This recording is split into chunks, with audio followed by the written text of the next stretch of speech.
which means it's time for MMT Sunday Evening Spectacular as we celebrate Deadpool and Wolverine, exactly telling you what would happen with this film back on Thursday night. Let's go to the tape, everybody. What do you think? Let's roll back the time machine to Thursday night and have a listen to this guy who, I'm telling you, if you were to just ask my opinion about this guy's expertise in the area, I would just say this. MMT is the gold standard. Have a listen. Guys, here's my number. Get ready. It's 202.2 million. Let's go ahead and roll with that. And if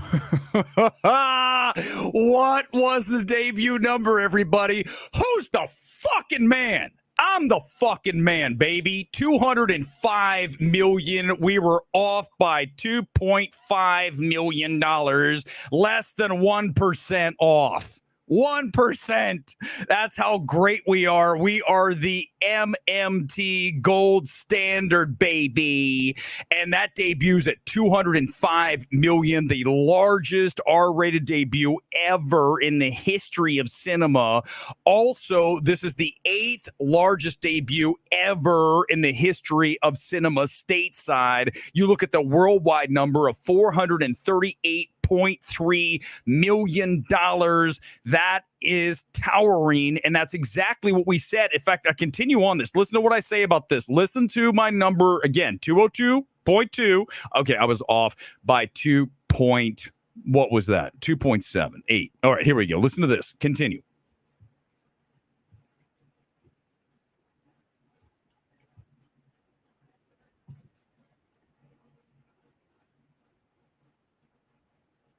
Yep. Hell yeah. Listen. Stop.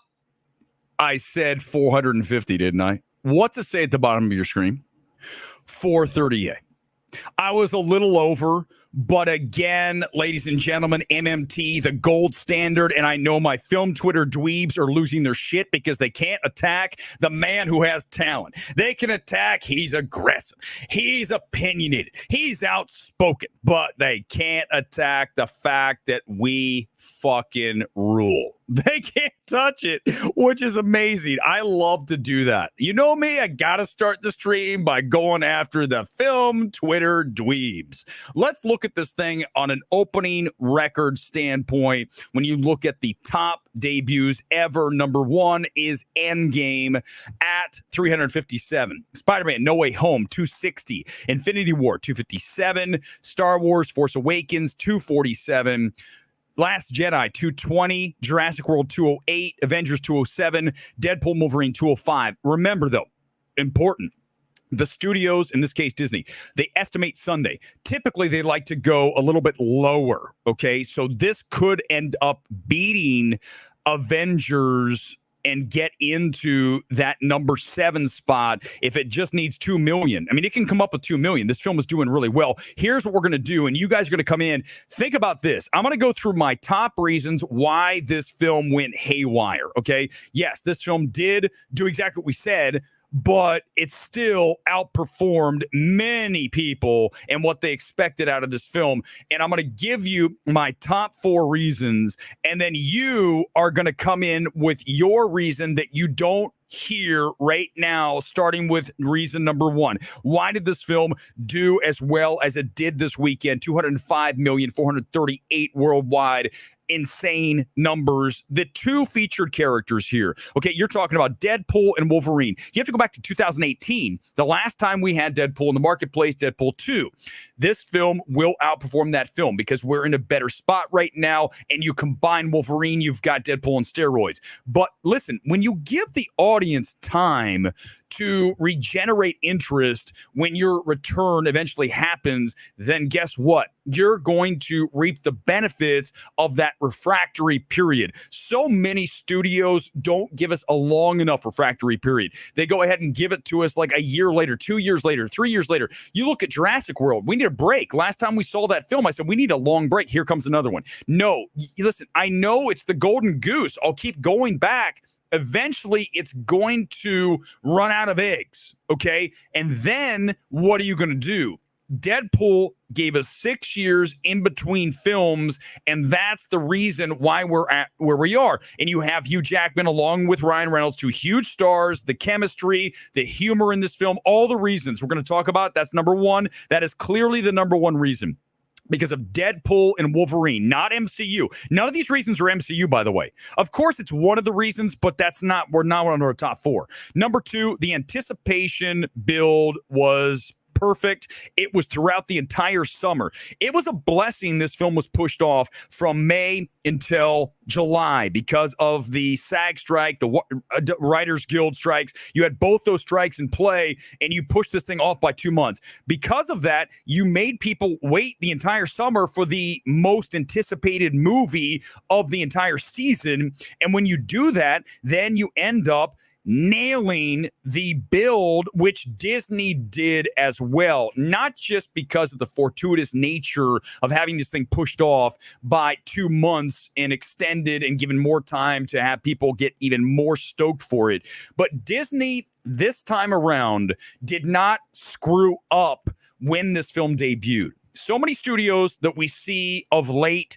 show films early at South by Southwest. Go back and look at Fall Guy. Film they debuted there, got a lot of traction. People saying this is a great film, which is insane because it's not. But either way, you've got everybody talking about a film and it's not out for like 6 weeks, 2 months. That is so dumb. I mean, literally the stupidest decision by Universal. Someone should have lost their job. We told you that when that film came out. In this case, Disney needs to promote whoever decided to have this film debut Monday of the release week, because that's how you do it. Everyone's talking about it, and then it drops 2-3 days later.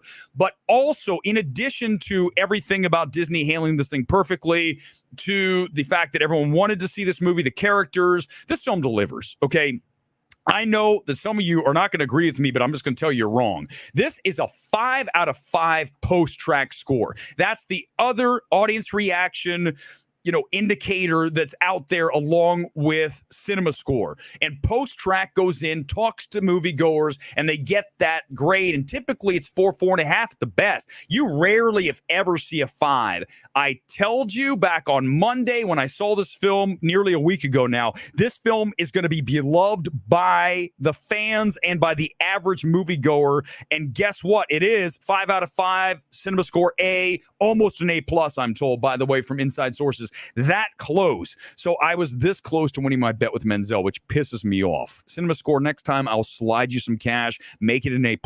But it points to this film delivers. Now it's your turn. Gone Girl, hit me with other suggestions that you have not heard yet from our top 4 that you think should be the 5th reason. I think all 4 of these are exactly dead on, just like we do, because, again, one more time for everybody just tuning in, MMT equals gold standard, and that comes from one of our viewers from one of the streams. I've done about 1 billion streams in the past week because of Deadpool Wolverine, but they said yes, MMT is the gold standard because we prove ourselves over and over. When you nail the numbers on these weekends early and often like we do, then you get to call yourself the champion. I don't just this is not the Emperor's New Clothes. This is legit. This shit's real. That's how we bring the heat. We prove ourselves over and over. Film Twitter loses their shit because they're insignificant people. And I'm sorry. Listen, here's how you prove me that you can actually do this. You got to do it over time. You don't just do it once, twice. You got to do it over time, man. This is not something that happens once in a while. It happens all the time here. It's called consistency. The R rating is the reason. Okay, listen, I'm going to go. That's a great segue. Let me just get into this because when I saw this, I was like, what? Okay, here is, let me show you this real quick, by the way. Here's all the MCU top debuts. Let me pop it up so you can see it.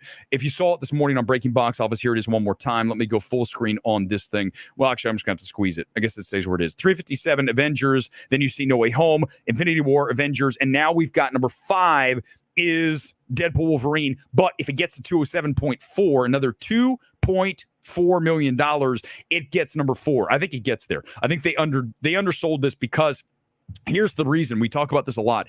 The reason they undersold it is because they know that tomorrow, when this goes up in the actual, they're going to get a whole nother round of headlines saying now it's the fourth biggest. You guys understand how the game's played, right? You get two headlines. You get two news cycles. You get number one, hey, it's the number 5. Oh, now it's number 4. So anytime you go up, people are talking about it. Let's go here. Here we go. This is Ryan Reynolds, and this is perfectly about that R rating. We called this again. This is why, again, we're the gold standard. Why are we the gold standard? Because we always get it right. I told you this film would not be hampered by the R rating. I told you kids would go see it. I told you it would be a 4-quad film. Did I not? What does it say right there from Ryan Reynolds? I have a feeling Reynolds watches this. He follows me on Twitter. I guarantee you this. Ryan Reynolds at one point or another has flipped on MMT. Whether he watches all the time, I can't answer that. But I can tell you this. He has watched, because this is what we say. We said this. We said it was going to be a 4-quad film at R rating. You guys were like, what? No, I told you they're going to bring kids. That's a 4-quad film. 4-quad, young, old, male, female. Okay? Whatever you identify as. Everybody. It's the whole pie. I told you this would happen. Ryan Reynolds, here he is saying that. He watches MMT. If he doesn't, Ryan, we're buddies on Twitter. At least you follow me. I mean, he only follows like 1,400 people. So there's a good chance he's at least come across the stream by accident more than likely, which is how most of you get here. And I understand why when you get here, you're like, what am I watching? Totally understandable. That's the normal reaction. But he clearly knew what we knew, that this is, or now knows what we told you. There it is. It's right there. It's a 4-quad film. What else do we have? If it wouldn't be PG-13, if it wouldn't have been as good, glad they pushed and indulged in the R. 100%, I agree with you. That's very good. I think now we're really drilling down. Yeah, the R. And I think now I understand what you're talking about. Pushing it beyond like, hey, we're going to go ahead and do that title sequence, right? Go back and look at NSYNC. Bye, bye, bye. Great title sequence. By the way, sorry, I want to mention this real quick, everybody. Do you mind if I do this? Just indulge me for a minute. I have to do it one more time, because after this, it's going to be over, and I can't do it as much as I'd like to. This is it. Let's do it one more time. For everybody, this is pretty amazing here. This film, that's one of the worst made movies of the year, is now the probably 4th biggest Marvel film and the biggest R-rated debut. It's amazing that a film that's so shitty and so terribly made did as well as it did. I mean, typically audiences can sniff out something that is terribly made, the worst movie ever. But remember, when we're dealing with a Robert Daniels, you're dealing with a chin-stroking dweeb who speaks for nobody. He's probably at some random film festival offering his elite expertise in talking in some person that nobody relates to. That's Robert Daniels. And there it goes. We'll hammer him from one more time, because, ladies and gentlemen, one more time, I'm going to hammer him again, because remember that, ladies and gentlemen, let's just put this to bed.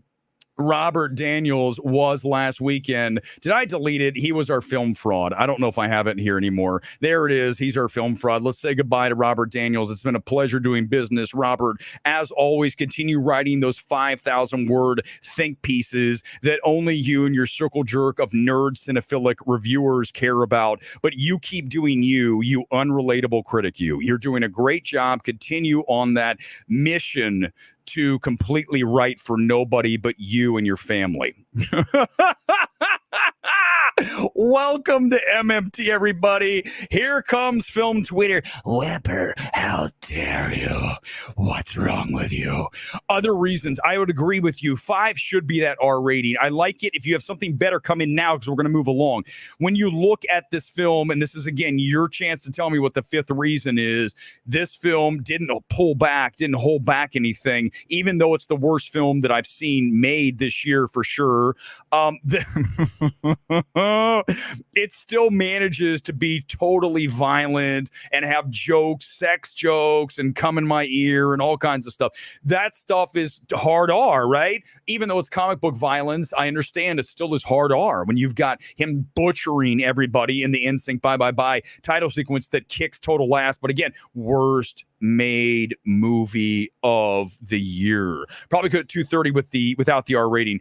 It's fine, Blocks. I don't care. I don't want it to go higher, because you're going to restrain the artist, right? You're going to make the artist play inside of a tighter window. I want the artist to do what he wants. Listen, I have a lot of issues with Terrifier. I've talked about this often. I don't like how that film is gleeful in its violence, right? We're going to butcher somebody and we're going to continue. So it's like comedy. I don't like to lose humanity. And I know Siskel and Ebert would be 100% with me on Terrifier. They would absolutely be saying the same things. In fact, probably harder. Who wants to watch this garbage is what they would say. I don't feel that way because I love the character. But my point is I don't want them to make Terrifier. If he wants to make that film, go for it. I would never make that film personally. I would never make a Terrifier. I make a horror film, but it wouldn't be Terrifier because I don't want to have him savaging a corpse on a bed and laughing, and the audience is like, that's weird, man. It's really like you're in an area that I don't want to go. It shouldn't be comfortable for people. I think whenever I watch Terrifier, I've seen both of them in theaters. I look around at the audience and I'm like, you guys know this is a little awkward that you're laughing at this. But in this case, when you look at a Deadpool, you have the precedent set when you had number 1 and number 2, as violent as they are. People expect that. You can't come in here and give a PG-13. Deadpool, you're dead. I mean, Disney knew that. Kevin Feige knew that. And luckily, he did not put any restraints on this film because it would have hurt this film. So I think even you're saying it's going to get 230. I disagree. I think it actually would have gone down because people would have been like, they sanitized it. I don't want sanitized stuff. Let the directors do their thing. If you don't want to watch it, don't watch it. There is a line we can't cross, okay, for sure. But I still want to operate with a director, do what they want. I mean, as much as I hate Beau is Afraid, and I'd never give Ari Aster $35 million, I admire the fact that at least he did his thing, whether it was for completely inaccessible and for only for him and for like 3 other people. But you see what I'm saying?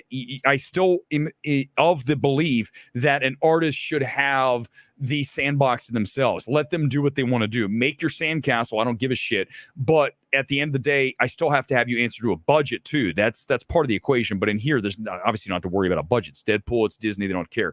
Finally saw Rocked. Are you kidding me? Bald Chick was awesome. Chef's Kiss. Ryan Potty Mouth Genius. What's not to love? Madonna again too. Go MT. Thank you, Steve. I really appreciate that. Let me tell you that this film does deliver. I love it. I've seen it twice. It is exactly what you want. I said that multiple times on the stream throughout the past week. As much as I hate Doom and RDJ, and we're going to go off on that in a minute because I'm not done with that. I'm not done. I am so thrilled that Marvel allowed Ryan Reynolds, yes, Ryan largely, to make this film because he is the creative vision behind this film. Okay, he is the guy who made this thing the way it is. He has great instincts, and it's not just because he follows me on Twitter. It's not. I'm not saying.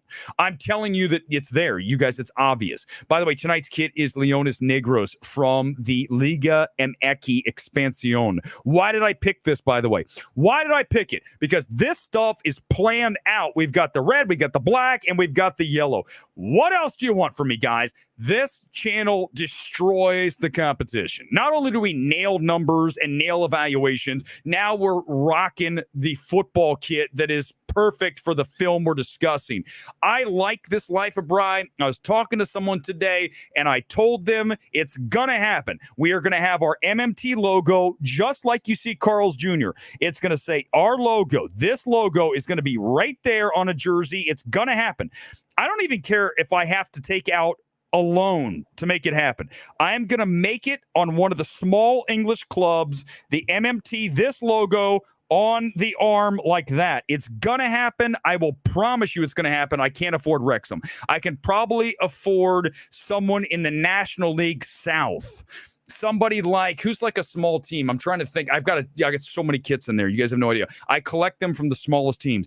I'll think of it. I think we talked about it before. Let's just quickly, I'm going to look at the National League North and figure out who we could at least call or email and find out who we can sponsor. Quickly, here's the National League. Some of you are like, what is the National League? It's essentially the lowest division in English football, and we're going down to the National League North and South. We can afford either Chorley, Farsley, Leamington, possibly Oxford City. Radcliffe is an option. South Shield, Southport, Warrington Town. These are all possibilities for MMT. I feel like it should be an M team, so Marine. I think Marine, MMT on the court. They'd want to do that. They might do it for free. Let me send an email to Marine tomorrow. I don't know where they are in England. If someone's watching from England, tell me. That's what we're going to do. All right, guys, let's talk about RDJ as Doom. I went off on it for an hour last night. And it's apparently not suitable for ads because I dropped F-bombs at a rate I never have previously on this channel. That's how angry I was from this decision to bring RDJ back as Dr. Doom. Now, as I go on tonight and expand a little bit about why I would never do this, it's simple. I'm going to explain to you one thing that you need to understand. I get the fact that he's not going to be anything to do with Iron Man, right? I understand. Maybe he's under a mask. We don't ever see his face. Okay, I get all that. Now you're going to say, and Gongro, I believe there's a comment. Give it to me. You're going to tell me that, okay, we're going to put Doom under a mask and we're going to have Robert Downey Jr. doing a voice. Guys, do you have good memories? I hope you do, because we're about ready to watch a trailer from a movie where Robert Downey Jr. butchered an accent to the point where they had to go in afterwards in ADR, which means you go back and have to re-record the lines because it's not there in the actual scene. We have to go into a booth and get a microphone and pretend we're in the room when we're really back in an editing booth trying to get these lines synced up. ADR. Have a listen. This is Doolittle. Is it going to talk? Are you Here's Dr. Doolittle? Wait, hold on, guys. We're 40 seconds into the trailer, and there hasn't been a hint of his voice. What does that tell you? That Weber's right about evaluation again. It was disastrous. Let's continue. Let's wait till we finally hear him. Did you hear that? We have no choice to spark on this perilous journey. Hold on, let's continue. We're at 105, and we've heard one line from Robert Downey Jr. This is why, just so you know, Mega Swiper, I know you get this, but for everyone watching right now, this is why MMT kicks ass, because we are the best at evaluations. There's nobody in the space better. Not a single critic. Nobody on planet Earth. Nobody. Because I called this when I saw it, and I told you guys this, and look, it's proof in the trailer. I never even watched the trailer. They're not letting his voice even play in it because they knew it was fucking terrible. Let's continue. We're at 106. How do we get another line from him in this entire? Holy shit. Guys, I think this is my moment. Of all the moments we've had on this is my absolute moment that I can tell you that I can't believe that they only play. Listen, how many times did you hear that? Because Kuzma, I'm making a point. I said that that film's a disaster with his voice. And look in the trailer. How many times you hear it? 4 times, and there's music blaring. There's no moment where he's like, come over here, you little dog, and come say me, and let me say you. But here's the thing. I want you to don't watch all of Doolittle. I want you to go watch parts of it, and what you're going to hear, because I was sitting in the theater. Mark, listen, I'm going to read your comment in a second. Here's the deal. Let me tell you. I was in the theater at ArcLight when they played this. It was an early screening. Universal still invites me, even though I trash some of their films, but I also like a lot of their other films. And I sat there and I'm like, this is all ADR'd. Because remember, most critics aren't good. Okay, let's just, again, one more time. Most critics are not dialed in. Most critics are not that talented. They don't hear or see things. They miss it. Remember, we talk about the magic eye, right? The ability when you watch a film to bring that thing out and to see all the elements at the same time you're watching the film. You're going behind the scenes. You're taking the camera. You're taking the director. You're taking the cinematography. You're taking the score. You're taking the edits. You're taking the acting. You're taking everything and going... Vroom. And it's like literally like a deck of cards spread out, like, you know, like our boy from Deadpool and Wolverine. Gambit. Okay, so it's like this. All the cards are like this, or Doctor Strange. So I've got all of these things like this, right? All the elements. And when I'm watching Doolittle, I'm picking. I go, now I'm literally doing what's it called? The fucking great movie, the Spielberg Tom Cruise movie. I'm literally forgetting it, right? You know what I'm talking. He's going like this. I'm pulling the element out. I'm putting it in front of me, and I'm going, this voice is ADR. You see? When you watch it, you'll see it, and you're like, Weber's good. Because most critics can't do that. They watch surface level, or they're Robert Daniels trying to figure out some kind of 5,000-word think piece where I'm trying to say, what did the director do here and what's not working? The ADR. Because what that tells you, let's get back to this, and we're going back to RDJ. What it tells you is when Robert Downey Jr. made Doolittle, and they're shooting it live wherever that studio was. He's in the scene. He picked an accent. He picked a voice for Doolittle. And then what happened was he went back in along with the director. Maybe it's just Robert Downey Jr. because, listen, he's RDJ. He's going to get what he wants. He said, this isn't working. So now he has to go back in, tell the director, I have to redo my entire voice. Before we were like, come over here, little bear. And now I'm going to go, come over here, little bear. And now I have to go back in and do that voice every time and match my lips up as I talk. Be like, if I did this live stream, I have to go back in and do it again, even though the video you're watching is from last night. If I go back tomorrow morning and I come in here and I try to match it perfectly, that's what is happening throughout Doolittle, because there was a choice made that by RDJ or the director that didn't work out for them, and they had to go back in and re-record every single line in the movie. And this is why I know I have a lot of Hollywood people who watch. They're like, I know that's never come out. No one's talked about that, but they're going to be like, Weber knows. He knows. How did he know? Because I can go magic eye on these films. These people, most people can't do this. Sorry, reality check. Oh, Weber's an asshole. Guess what? I'm also able to magic eye it. You can't. You can't magic eye. And I can't teach you that. You either have it or you don't. It's a superpower, guys. That's my superpower. The 3D magic eye on a film. And it's ADR. Okay. Yeah. It's no coincidence gold pandemic started right after This is your best comment ever, Meg YouTube. Can I say this is your best? Back to RDJ's Doom. So remember, I understand that he's not playing any kind of character that is Iron Man, right? He's a different variant. And in this case, he's Dr. Doom. And a lot of times, like I said, if he's covered up with a helmet, then we're never going to see him. We're just going to hear his voice. And really, you're telling me there's no other actor that can get into a suit and like Bane? Go back, look at Bane. That voice is ADR'd. The majority of that voice is ADR'd when you watch The Dark Knight Rises. Right? Go back. Trust me, it's ADR because I don't know what he's doing because he mumbles, right? Remember when you watch that? I'm like, wait a second, is that Sean Connery doing Bane's voice? He had to go ADR it. Remember, ADR, whatever it stands for, audio, digital, re-record, I have no idea, but I know it's ADR. So, see, he messed it up.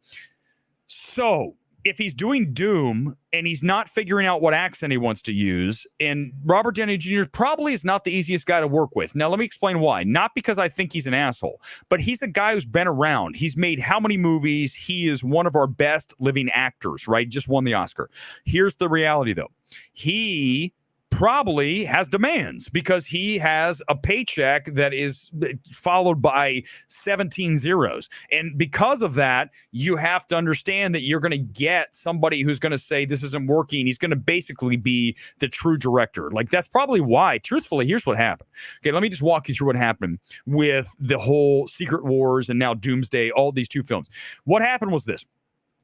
They decided, for whatever reason, which I don't know what they were thinking, Kevin Feige, this is a bad fucking miss. I don't even care if it works. It's a dumb decision. Just so you know, Kevin, hopefully they show this to you down in Manhattan Beach. Here's the reality. When you look at Robert Downey Jr. and he's sitting here and you know you want to bring him back as Doom and you know how he works, right? And let's assume that Robert Downey Jr. has demands because he probably does. Anybody who is successful in this town, you look at The Rock, you heard those stories about how Rock is a pain in the ass, didn't show up to set. I'm not saying Robert Downey Jr. has those issues, but I'm sure he has issues that makes him a unique person to deal with, just like all of us, right? I mean, trust me. But when you're a big star like that, commanding a salary that is as massive as Robert Downey Jr., you have to bend, yield, and basically do whatever he wants to do. So you need directors in position who have worked with him and know how he works and are okay with him telling them what to do. And that's why the Russo brothers are back. This is why I'm better than everybody. I've got to do it because I have to say it because some people aren't going to. I have to say it because what I just said is better than any other channel has said because what we do here is smarter. It's so much smarter. And I'm not saying because of me. It's because we know this shit. We've been here. We live here. We do this shit. And I'm telling you, that's exactly why the Russo brothers are back. Because It is comfort food direction for Marvel, and it's comfort food for Robert Downey Jr. And now you have them all together. They probably like each other, obviously. Otherwise, they wouldn't be back because they want Robert Downey Jr. more than the Russos. I'm sure the Russos would tell you they're important, more important than RDJ. I'm sure Joe Russo would say that. But RDJ is the number one on the call sheet.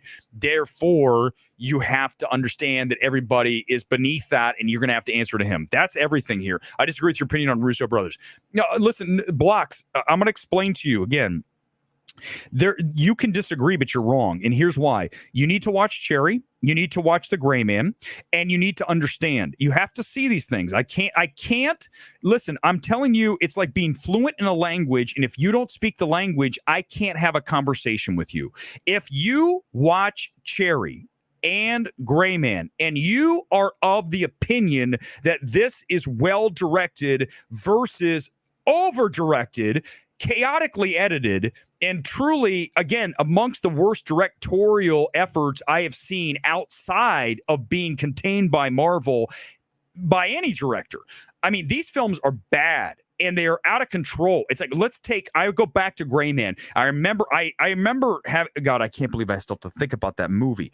There's the scene where he pulls up the van, and I think it's Gosling gets out, and they're getting ready to have a firefight. All of a sudden, there's about 5,000 camera angles taken of shots underneath the car, on top, around. This is overthinking it. It's over-directed. It's terrible. And I will hammer the Russos until the sun comes up because that's atrocious. And Marvel obviously had them under control. But I'm telling you, in the Russos, again, I want you to see this, because if you think that The Gray Man is a great film, or you think it's even good, man, honest to God, you guys need to check yourselves in somewhere and have yourself looked at. You're not right in the head. This shit's terrible. Okay, I've had good streams, I've had bad streams, certainly more bad than good. And if you were to say this stream's terrible, last night you said a lot of F-bombs. Imagine if I was like, well, no, I didn't. That's the thing. The Russos would probably be like, yeah, The Gray Man's great. Gray Man's fucking terrible, Blocks. You have to see it.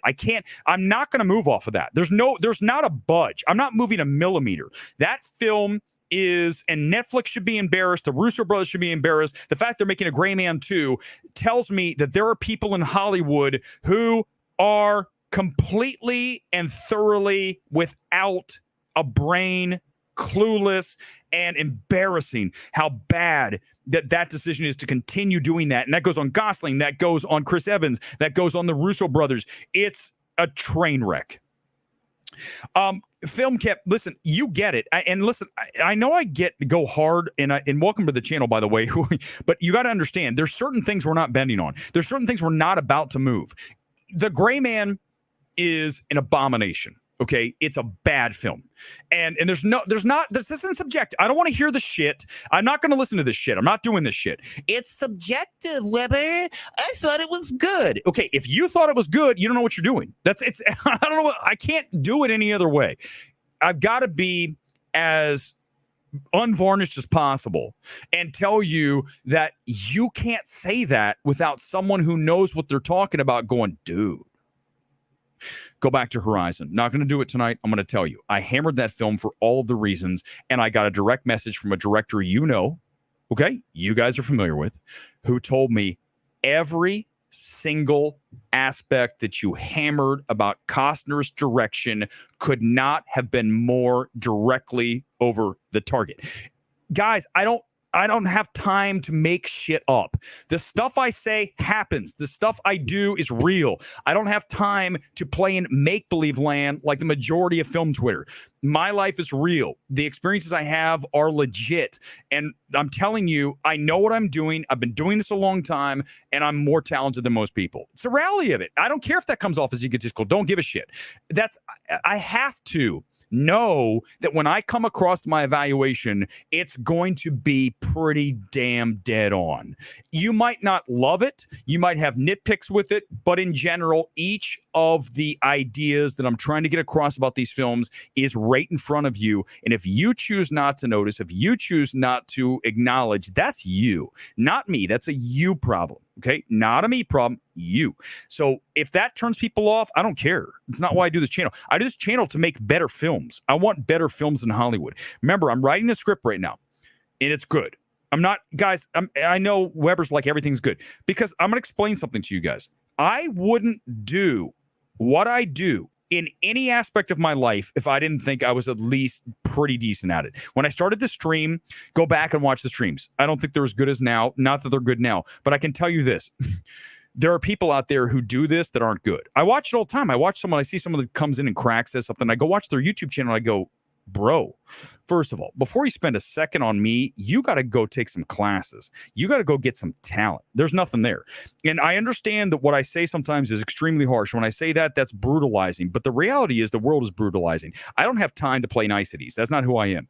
You know, if I was hired by a studio, I would be blasting directors right and left. Out of here. You're out of here. Gone. This is gone. Remember, I told you guys, coming out of Halloween Ends, I would walk out of the screening room when that first cut came in, and I'd say, where is David Gordon Green? Where is he right now? Okay, I need somebody to go over to his office. I need you to knock on the door, and I want him off the lot within 10 minutes. I'm going to give him 10 minutes, and if he's there at minute 11, we are throwing all his shit out. I mean, he's going to be escorted off the lot, and we're going to take his stuff and put it in a box, and we'll mail it to him. And we're going to send it media mail because that's going to take longer because that's how pissed I am right now that you gave us this fucking movie with Corey and a tag team with Michael Myers. You're out of here. That's how I operate, and that's fair. That's old school Hollywood, and I know it wouldn't work nowadays because now it's kumbaya. Oh, you're so great. Let's check a box. Here's nepotism. Here's this. No. We don't do that shit. If the movie's good, it's good. I don't care if it's directed by a woman, man. It doesn't matter. It doesn't fucking matter. The movie is not evaluated based on the sex, the religion, the whatever. Doesn't matter. Pick an aspect. Doesn't matter. But in this space, with all of these people, Robert Daniels, great example, on and on and on, pick a film Twitter person. They value films based on, because this director is a minority, it's good. First of all, you're completely and utterly canceled going forward from any kind of opinion when you tell me that this is good because it's a person of color who directed it. No, it's not. No, it's not. The film is good or it's not. We're not doing this shit. And if anyone does that, I don't want to talk to you. Don't ever come to me and tell me that. If you ever say that, I don't want to have any more words with you. We're never going to have a conversation because I'm never doing that. We're not going to do that. It's not how we operate. Tonight, I'm going to hammer a movie directed by an Asian director. It's not good. I don't care that it's by an Asian director. Doesn't fucking matter. Do you guys understand? That's not part of the evaluation. I'm not evaluating the racial background of the director. Why, guys, it's the fact that people think like that makes me know that the world is really, truly messed up because that's a broken mindset. And I don't know if it's the woke mindset. I don't know what you're going to call it. I'm just telling you, if you're going to go into a movie and say this is good because it's an Asian director, it's done. It's over. I don't ever want to talk to you. You speak. I don't even know what you're broken person. I've said it a million times. I'm saying it again. Doolittle sucks balls. Golden Compass. Doolittle's terrible. I mean, the ADR is just the first of the problems. Let's get into the MMT evaluation because I do want to show you guys an MMT gets freaky tonight. MMT gets freaky tonight. This is going to be a great one because here, remember I tell you guys all the time, if you haven't watched MMT gets freaky, I try to tell you guys that the world is not what we believe. Okay. And I know you guys are like, well, Weber just went from being this, that's what we do. The world is not exactly what we've been told. Okay, we haven't been told everything. I know that. I'm 100% certain of it. I trust me, I can't prove it to you, but I'm going to show you something tonight that's going to prove it a little bit. Because we caught it live. I've got it live right now, and I'm going to show it to you in moments. But I do want to do, because we're doing movies first, then we'll get into that. The MMT evaluation tonight is Didi. This is a film that I'm about ready to eviscerate, and I'm going to tell you why in moments. But before I do that, I am going to show you bit of the trailer before they nail me for a copyright infringement. I'm going to give you an idea what this film is. Debuted this weekend, by the way. If you see on the bottom of the screen, we have the crawl. It gives you all your... Oh, I didn't do it. My bad. That's a me thing. Because I'm trying to do 1,000 things here, produce the show and do this. Let me hit the button that allows you to see all the box office information. Here we go. There it is. When you look at the bottom of the screen, you'll see all the box office information of this weekend, including Didi, which opened on 5 screens, $200,000, $40,000 per, very good per location. It's New York, LA, expected, right? Remember, this is a film that is at 95% on Rotten Tomatoes because, again, we're going to virtue signal because that's what we do now. That's what critics do. We virtue signal. This film is one of the most annoying films I have seen in many a moon. Let's watch just a little bit of this trailer.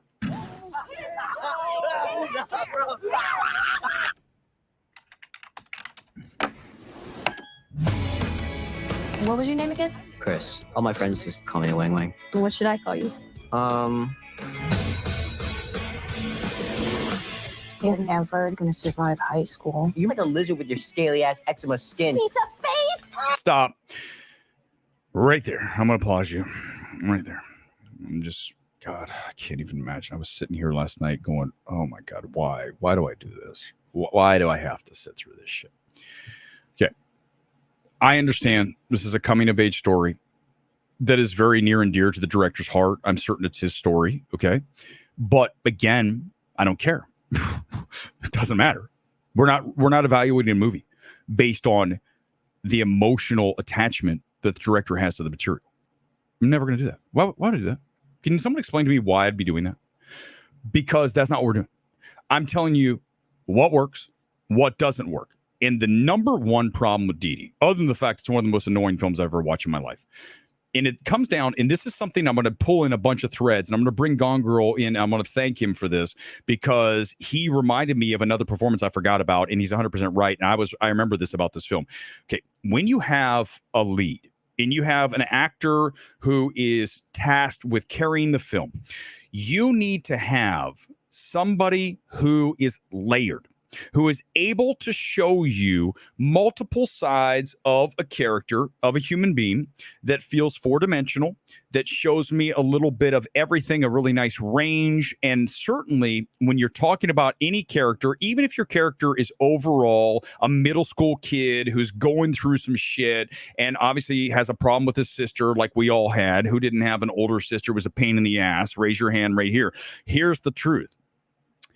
You still have to have a performer who's able to layer it and to make that character somewhat likable. And this kid in this film, and I don't know who his name, it doesn't matter. I'm just telling you. And by the way, Siskel and Ebert did this all the time. There's a great thing. Let's go back and watch Gene Siskel. He destroyed Fred Savage over and over. He just had a thing for Fred Savage. I don't have a thing for the kid in this film. I'm just going to tell you that as an actor, and this falls on the director too. I'm gonna come in after the director right now because this is what we talk about all the time, and this is the stuff you don't get from anywhere else. You, as a director, have to tell your character if they're not giving you what you need, you must relay to them that their job is to imbue their character with a lot of emotion and a range so that the audience can find something that is likable about you. This kid doesn't display any of that. He smiles for 1 second. You saw it right there when he's uploading something onto, I believe, the early version of YouTube, because this movie's set in 2008. So there's a lot of MySpace, early YouTube, Facebook, a lot of those things going on here, which the audience is like laughing like it's the funniest thing. Look, he's on YouTube when it started. I'm like, okay, why is that funny again? Okay, yeah. But sometimes I listen to an audience. I'm sitting in this room last night and I'm like, are these people dumb? I think they're dumb because this isn't funny. Like, a joke's funny. Watching him log on to YouTube or log on to MySpace. I'm sorry, is that a joke? I'm sorry, help me out here. The kid here doesn't have the layers that you need. And the problem is the film hinges on him. You have to sort of like him, and you don't like him. And let me go back to this. There's two films I want to bring to your attention, and one's from Gone Girl that I forgot about. The other one was one I'm going to bring in right now, Florida Project. Florida Project is a very good film that would have been made better if Brooklyn Prince was not a one-note bitch the entire time. She's a little kid. I understand that. But she is not. Is she not a one-note bitch, right?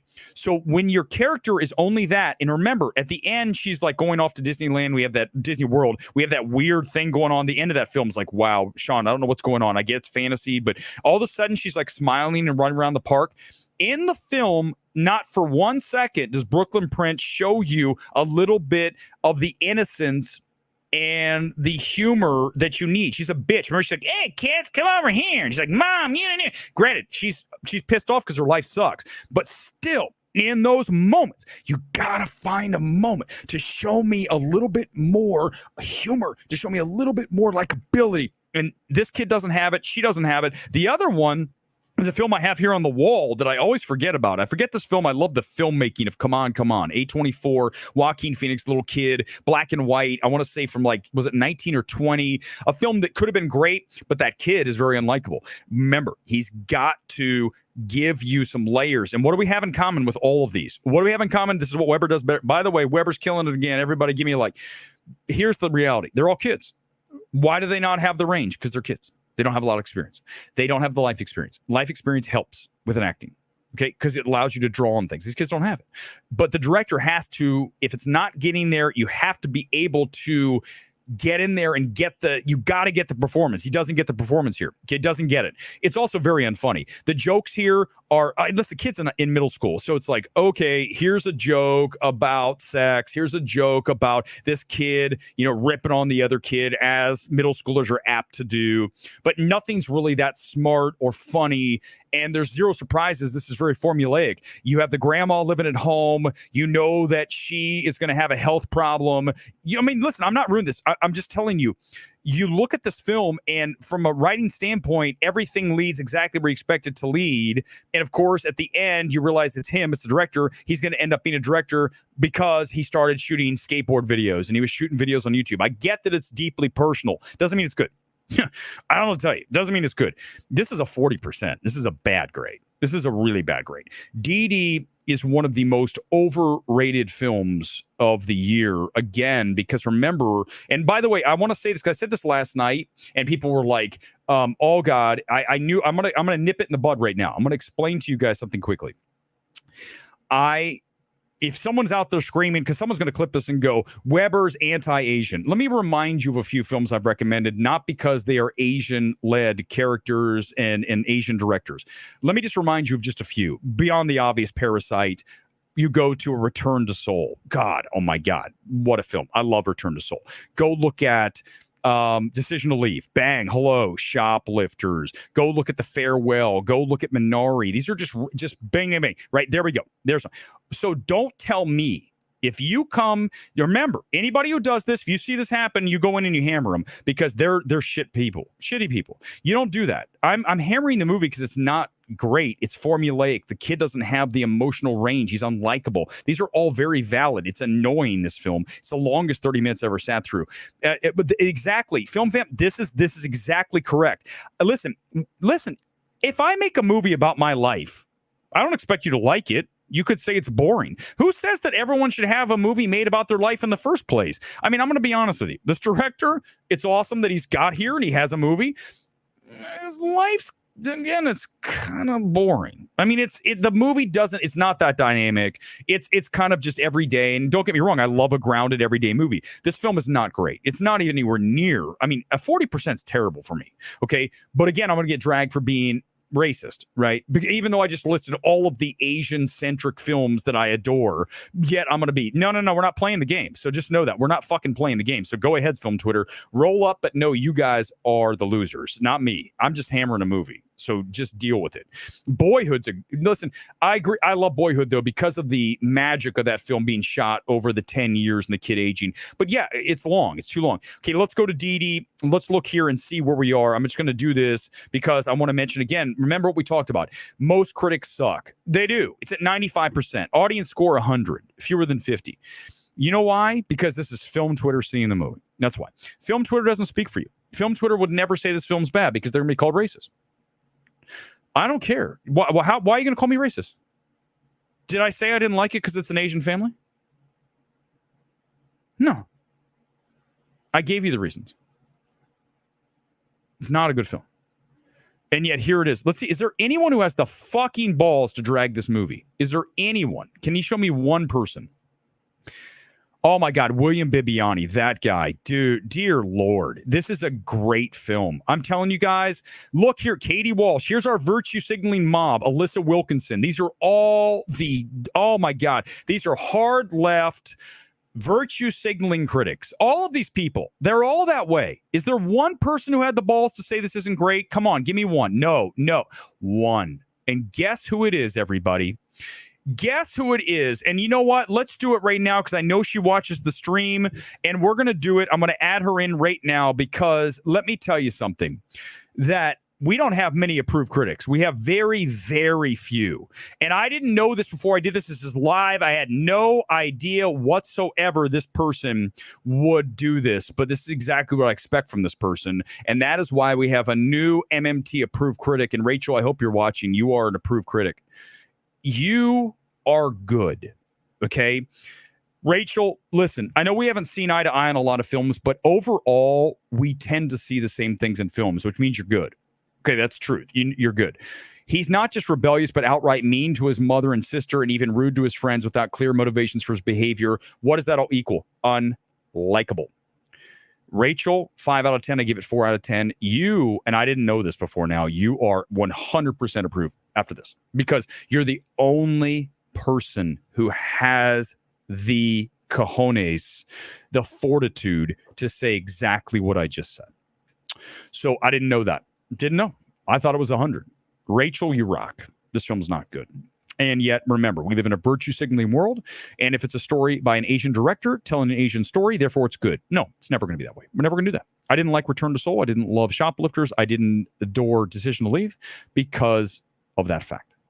If you're doing that, you're broken. Just let you know you've been programmed. Something's wrong with you. You're wrong. I'm not the one who's wrong. You're wrong. Exactly. No, you guys understand this? This makes me crazy. You guys get it? You guys get it?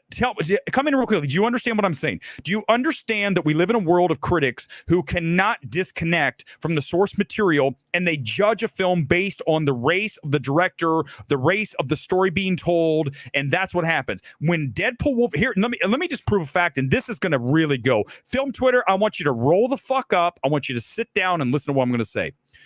The majority of you who hammered Deadpool Wolverine would have said it is an absolute blast.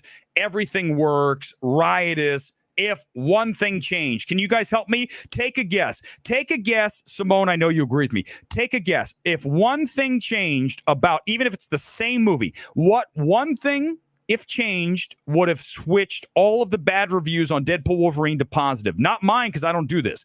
What would have changed all the reviews? Come in and tell me. Come on, this is so easy. Give it to me. Give it to me. What would have changed all the reviews? Come on, guys. Go. Gone Girl, hit them. Let's go. I know they're coming in. Hit me with it. What would have changed? If we change one thing about Deadpool Wolverine, the reviews are good. Go, go, go. What do you got? What do you got? Nope, that's not it, Johnny. You're close. You're close. That's definitely one thing that's easy to hammer. So that's one. Give me another one. Ryan Reynolds is an asshole. For what? For what? Because he's successful? Not just diversity, Louise, a female director. If you give Deadpool Wolverine a female director, you watch. I guarantee you they'd say it's good. Because it's a white guy, we're going to hammer it.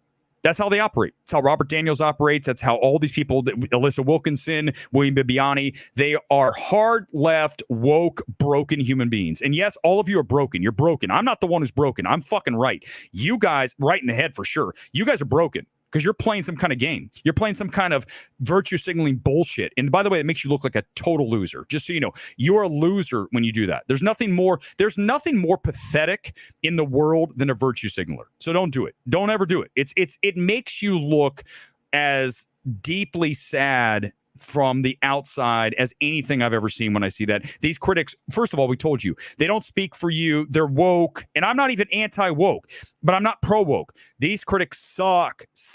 A trans character definitely would have helped. Do you understand what we do now? This is how we evaluate. That's how all of these, one more time back to all of the liberal losers, and I'm not even conservative, all the liberal loser critics. By the way, Rachel rocks. Back to all these people again. Go back. Bibiani. Pick any of these people. They're all Katie Walsh for sure. Katie Walsh. One more time on Katie Walsh. Katie Walsh is the one. Go back and read her review. Read her review of the movie that was about the Charlize Theron action thriller that was a Netflix movie. Never saw it. Forget what it's called. You guys come in and tell me. She wrote the review. My own mom sent me this review because she goes, is this the way you review a movie? And I go, holy shit, Mom, you're good. No, you don't. She says, the movie should be heralded as success because it's a black female director. I'm like, no, we can celebrate the fact that she's directing. That's cool. That's awesome. Is the film good? That doesn't enter in the review. It doesn't even enter in. Let me explain how much a percent of the review that is. 0.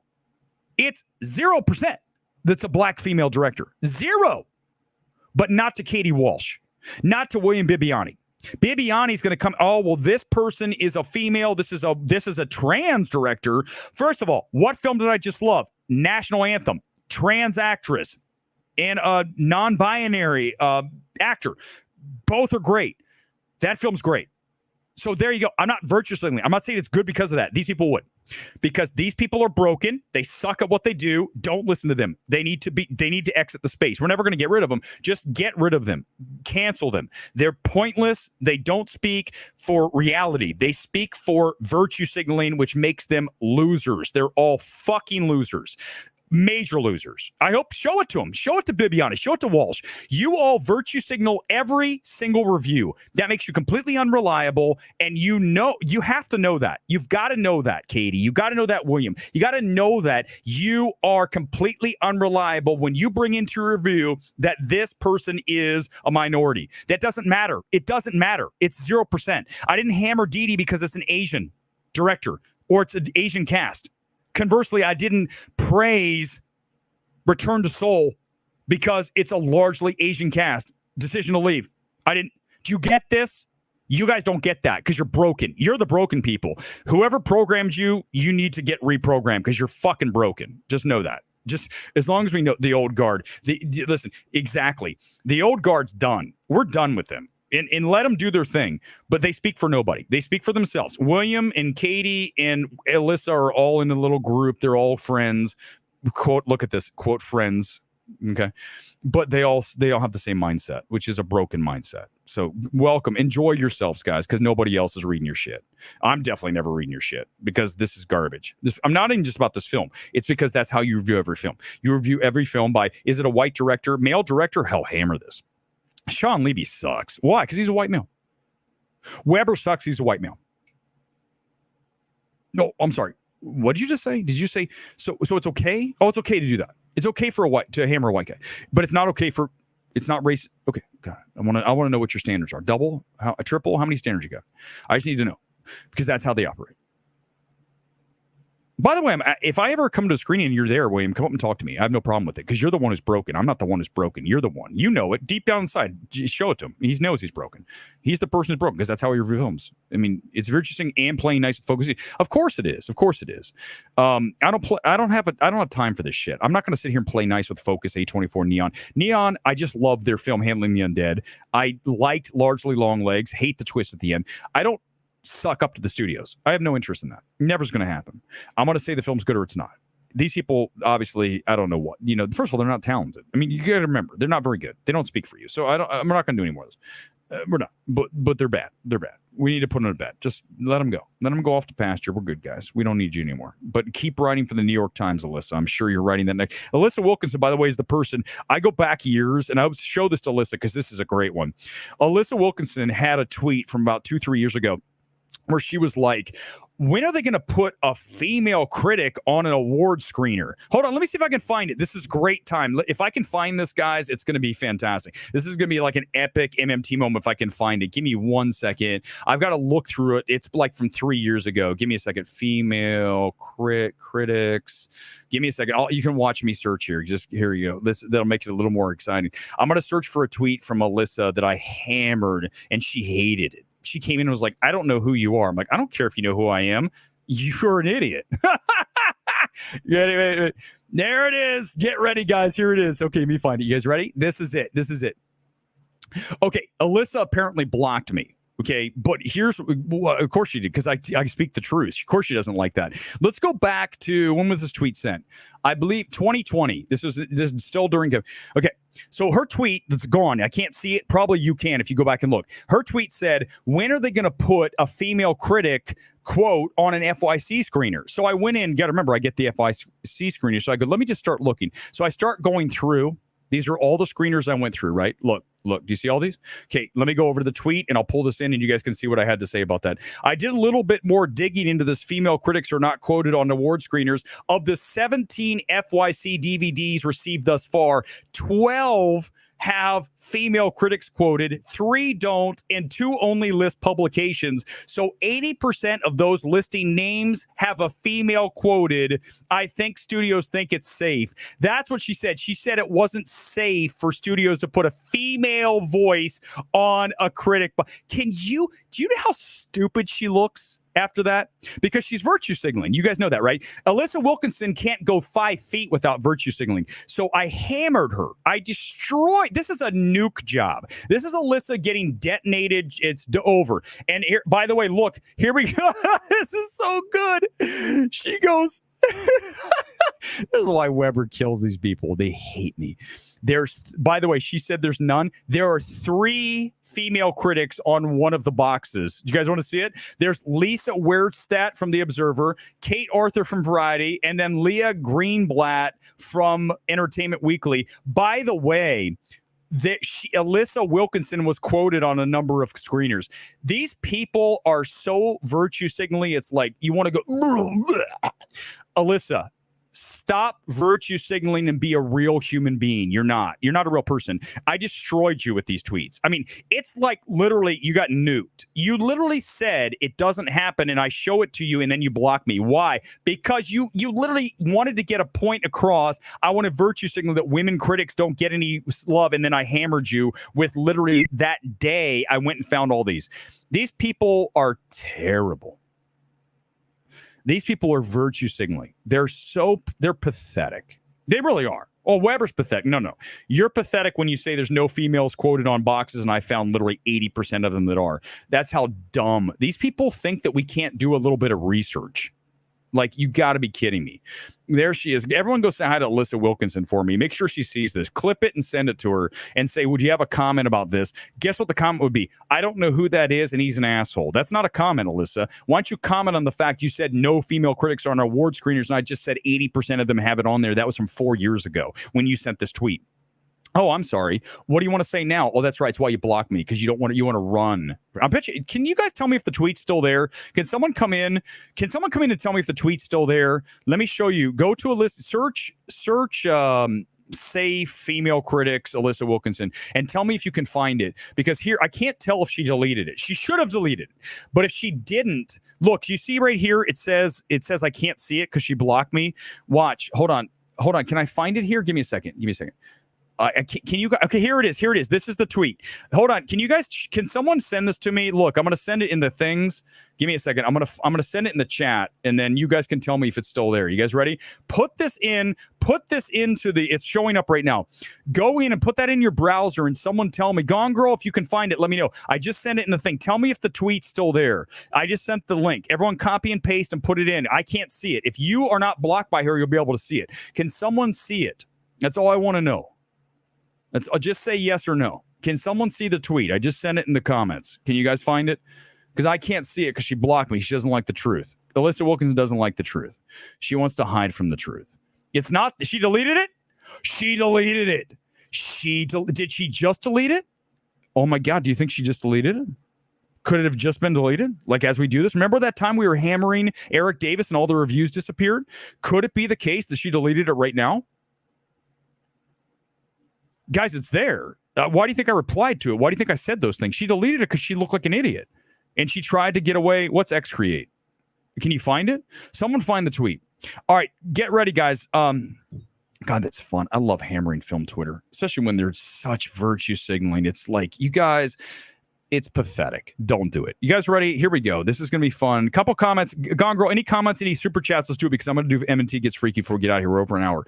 I was literally going to go at like 5 minutes. Apparently, Trap's only doing press screenings for those who are interviewing. Yeah, I'm not going to see it Mega YouTube until probably Thursday. We'll do a reaction stream Thursday night, maybe late, because I might have to see a late screening to that. So live, late, short. Last night's stream was top tier. Thank you, Robert. It was a lot of F-bombs. I was furious, and I was a little bit buzzed, just like this much, and that was just enough to make it.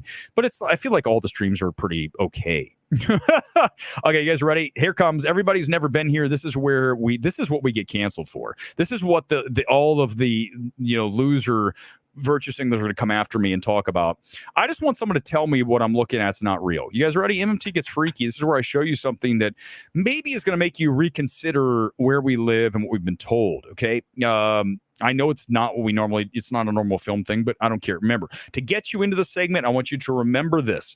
The Village, okay? If you haven't seen The Village, M. Night Shyamalan. I know everybody who's seen this, you're like, stop, Weber. Okay, but I got to do it again. You have to understand. The Village is set in the 1700s, 1800s, right? And they're living in this village, and the elders in the village tell everybody, Joaquin Phoenix in it, along with what's her name, Bryce Dallas Howard. So they're in there, and the parents, William Hurt and Sigourney Weaver and some others, they say, listen, don't go into the woods. You can't go. You have to stay inside the confines of the village because it's unsafe out there. If you go to the woods, there's that creature, the wolf, and he'll kill you, whatever that thing was. And I haven't seen it since like 20 years, but I remember the movie pretty well. And then all of a sudden, someone gets hurt. Was it Joaquin Phoenix or was it what's his name with the big nose? But he gets hurt, and then Bryce Dallas Howard goes and has to get medication. She goes, "I'm going to take the risk and go leave the village because I need to get this medication." She goes and she jumps the fence, and she ends up. They're on a nature preserve, and it's modern day. It's not in the olden 18th, 17th century. So everything they've been told is a lie. I want you to imagine that we live in the village. Okay? Imagine we live in the village. We've been told, do not leave the village. If you leave the village, this is what it looks like. If you leave, you're going to get killed. Okay, remember. Okay, no. Okay, now, get ready. Everybody, was that a good, for those who never watched MD, I felt like that was pretty good. First of all, I'm going to show you where we're going, and then I'm going to show you what I'm going to show you. Don't leave. If everyone leaves right now, this is the wrong time to leave. The time to leave was definitely earlier in the show. This is the time you want to stay. We are going to Wilkerson Pass, Colorado. I zoom in. You can see it's a little bit southwest of Denver. You see it there? Okay, there we are going to Wilkerson Pass, which is right here. Let me get another picture for you. This is what it looks like. You can see the mountain. It's wide open. It's the middle of Colorado. We are going to go look at Wilkerson Pass from today, and I'm going to show you something that when I looked, I go, oh my God, there it is. Are you guys ready? Here it comes. We are going to Wilkerson Pass FAA weather cam from today. And do you or do you not see what is up in the corner on the right? Just give me a thumbs up. Do you see that or not? Do you see what looks like a moon or some kind of object in the sky? Do you guys see that? Yes or no? Someone tell me. I hope you do, because I know I see it. Okay, I'm going to hit play, and you're going to watch this thing as it goes every 10 minutes. The first shot here was at 17:11, which is what time? That's 5:11, correct? 5:11 in the afternoon in Denver or in Wilkerson Pass. Watch this object as it's caught on the FAA weather cam. 1, 2, 3, 4, 5, 6. Pause. Do you see it? Do you see it rotating? Do you see it come around with stripes? Let me show you one more time on that. One more time, everybody. We're at the optometrist. 1 or 2. 1 or 2. Back to the first frame. Watch, please, as we hit the button, and we're going to watch for a line that's not going to be super obvious, but you'll see there is something across whatever this is. Watch, roll, roll. Roll. There's a line. Do you see the line? You see the line about a little over halfway up, going from a southwest to northeast trajectory. It looks like a little line. Bang, boom, boom, boom, boom, boom. Disappears. You saw that, right? Everybody saw that. One more time. One more time, and we'll watch it again. I want you to watch as it shows up back to frame 1, and then it'll disappear. Here it is. One more time. Watch it. Pick a spot. Watch it come around. Freeze. It's very faint right now, correct? Let's continue and see if it shows up one more time. There it is. Bang. Did you see that? Came back. You guys see that, right? Everybody, give me a thumbs up. You see that or not? Yes? Let's continue. There it goes, disappearing. Give it a second. There it is again. Hit play. Bang. Now, this is what is wild whenever I see this. Do you guys see how it's getting covered, like eclipsed? Like it's getting covered up like the moon. All of a sudden, there's a giant shadow on it, okay? Watch. Let's continue and see how much further we can go before it gets off the screen. Hold. Disappears. And now it is below the horizon. Whatever that is now down below, right? Let's see if it shows up at the end here. Give me a second. There's the sunset. Give it a second. Gone. 43 minutes ago, it's dark. Okay. One more time. Let's do it. What last time through, and then we'll go a couple more comments right here. One more time. Watch it rotate. Watch it rotate and drop. And then it disappears. Then it's back. It's like almost fading in and out, right? Then it gets covered. Okay, then it gets covered, right? It gets cloaked, right? Bang, stop, pause, sort of getting swallowed up. You see the line, there's multiple lines, looks like an X. Is that planet X? I don't know. I'm just telling you, what is it? All I'm asking you guys, what is it? You tell me. Bing, there it goes, gone. I don't know what to tell you guys. I'm just telling you, I don't know what it is, man. I just want you guys to tell me, what is it? Go ahead. Hit me. Gene check. Give me what else? Come on, guys. Just tell me, do you see what I'm talking about? Yes or no? It looks like it had a face. Well, I mean, I'm just saying, do you guys see there is something there, correct? I'm not just seeing this. That's all. Am I the only one seeing this thing? That's all I'm asking. I can't make it any bigger, by the way. If I make it bigger, let me see if I can. Nope. Look, that's it. That's all I can do. So let me switch cameras. So this is going southwest. Let's check northwest because it's in the west. Whatever, okay, guys, listen, please. Whatever this thing is in orbit with us. It's tracking. So as it goes southwest, it's going to come back around. So whatever this is, the celestial object is coming around with the planet. So it's in orbit. Okay, I'm to assume because now I'm looking on a different camera, same spot. Okay, do you guys see? Now we're looking northwest. Give it a second. I'm going to go northwest on this. I'm going to hit the button. I've not looked at this. So we're going to start at frame 0, and we're going to be looking. I want you to be looking. I already see it. Okay, you're not. It's really faint. It's right up in the upper left-hand corner. But you see where it says image is about 5 hours old. It's right there. Do you guys see it? It's very faint. I'm going to hit play and just wait. I think we're going to start to see it. Give it a second.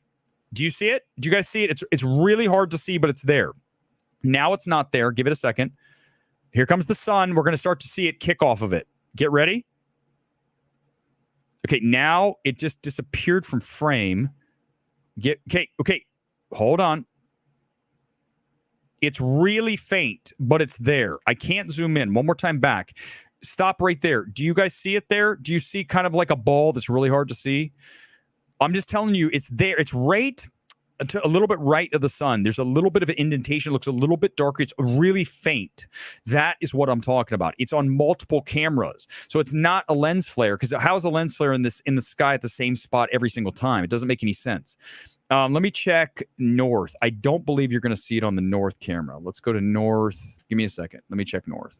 Okay, here's north. Let's just roll through here. I don't think it's in the north. Whatever this thing is in the south and the west in the afternoon. So it follows the sun. It's in orbit with the sun. It's following the path because you're not going to see it in the north. Look, it's clear. Do you see? There's not a single thing in the sky, right? So it's not in the north. So do you see how we're doing this? This is why we're better than everybody. We see this shit. Moonfall might be true, Simone. But here's the thing: is like I know that I'm showing is like you're like Weber's lost his mind, but you guys understand. I'm just asking you to say to yourself, what is that? I don't know. And remember, if you're having problems with this, a couple more comments, we'll get out of here. If you're having problems with what I'm talking about, you need to, as I said last night when I did that wild stream, you need to be able to disconnect everything that you've been told about the world and the planets and then go forth with almost a blank slate where everything you've been told about gravity, don't get me wrong, I understand there's something that when I drop my pen brings it to the ground. Is it I don't know what it is. Maybe it's just okay, we've been told it's gravity, fine. My point is you've also been told that if there's a planet that's in orbit with us that we'd be torn to shreds. What if that's not the truth? What if you could actually have a planet that's very close and then you're going to say, well, we haven't ever seen it. Why hasn't an astronomer not seen it? Well, first of all, do you think an astronomer that's hired by the government's going to talk about this? Guys, they're not going to. You go back and watch Transformers when you had what's his name who's playing the role of the podcaster saying Godzilla's real and no one believed him. I feel like we're doing that show now. Mark, God, he's so great. I love that actor. Who's in? He's the only good thing about Godzilla Kong. The only good thing. He's so fantastic. That guy. That's the show we do. I see it, but no. Exactly. Thank you, Duvall. That's all I'm asking for. I don't know what it is either. I'm not telling you I do. I'm just telling you it's there. Remember, I'm telling you these things are there. You can see them on the camera. Now you're going to ask me, why is the government not telling you about it? Well, why would they? Why would they tell you that there was a gigantic planet right outside and we don't know what's going to happen? Remember Armageddon? Did they tell everybody that there was the giant asteroid coming? No, they told Bruce Willis and the team. I know, listen, but here's the funny thing is when you watch and what I'm talking about, a lot of people are gonna. This is what I never want you to do. Don't do this, please. Not just to me, but to anybody. If someone starts talking about something that you don't understand or you don't maybe believe, it doesn't mean you're right. Now, movie wise, no, that's not true. It's 100% true. But when you're talking about concepts of the universe, you don't know for sure. We've been shown planets. We've been told this is the Hubble Space Telescope. We've been told that Mars is here. What if that's not true? I don't know if it is. I don't know. Maybe it is. Maybe it isn't. I'm just telling you, we live in the village. I know it. All right, a couple more comments. Gone Girl, you can roll. I'll take over if you. I'm going to go a couple comments for you. You've done a great job tonight. If you want to leave, you can leave. Otherwise, we're going to go maybe another second. People are too scared to question the unknown. Exactly, Simone. Let's just wrap with that. That's a great comment, Simone. I want to have a drink with you soon. Let's do it. Let's do maybe Trap this Thursday. Let's see Trap together. Simone gets it. That's all I'm asking you to do. I don't want you to be afraid of anything. Go ask questions. Seek answers, and maybe you'll find truth. I don't know if you will or not. I can't answer that. I don't know if I can. I'm just going to know this. I'm always going to ask a question. I'm always going to say, what about? And fine. You can question my reviews, my evaluations. You question anything, that's fine. But I think that overall, we're going to prove to be pretty damn accurate. So that's okay. But I'd rather have you do that. But I just, again, we can debate these things except for the gray man and Cherry. We can't debate. We're not debating these things. Everything else, okay, Simone, we're on for Thursday. It's locked. We're going to see Trap together, everybody. We're going to see Trap. Simone, if I get scared, will you hold my hand? That's all I'm going to ask you. We will watch Trap together on Thursday. We'll have a reaction stream coming out of AMC. That'll be fun to watch that. I'm looking forward to it. Although the fact that they're not showing it to anybody who's not doing an interview with the film, that's really bad. That's a terrible sign. So Trap likely will not be great, but M. Night Shyamalan has proven that. He's proven to have a hit. He's having to have a miss. A hit, a miss, hit, a miss. Oh, it was terrible. The acting in that film. Oh, but then he turns around. Obviously, you go back to Signs, Sixth Sense. These are two very great. I mean, I love those films, especially Sixth Sense. I think it's a classic. I think Signs is very, very strong. So you're looking at two of a filmography. Those are two. You can lead with those. They're good. But, it's diminishing returns like a lot of directors. Not everybody has a great movie in them every time. Okay. Not everybody's Tarantino, who largely doesn't miss. Thumbs down. We'll find out on Thursday. We're back here on Thursday. Simone will get her reaction too. We'll pipe her and I'm sure she's not as hard as I am. She's really, Simone, I'm right. She's not as hard. We'll find out. We'll find out on Thursday, live from the City Angels. Thanks for being here. Peace out. We'll see you back here Thursday night for Trap. I'm taking a few nights out. Unless something crazy happens, like Marvel brings James Franco into the MCU, we will not be back. Okay. Kevin Spacey, definitely we do a stream. Franco for sure. Anything like that, we're on. Anything else? No. We are quiet. The stage is dark for a few days. Goodbye. Peace out.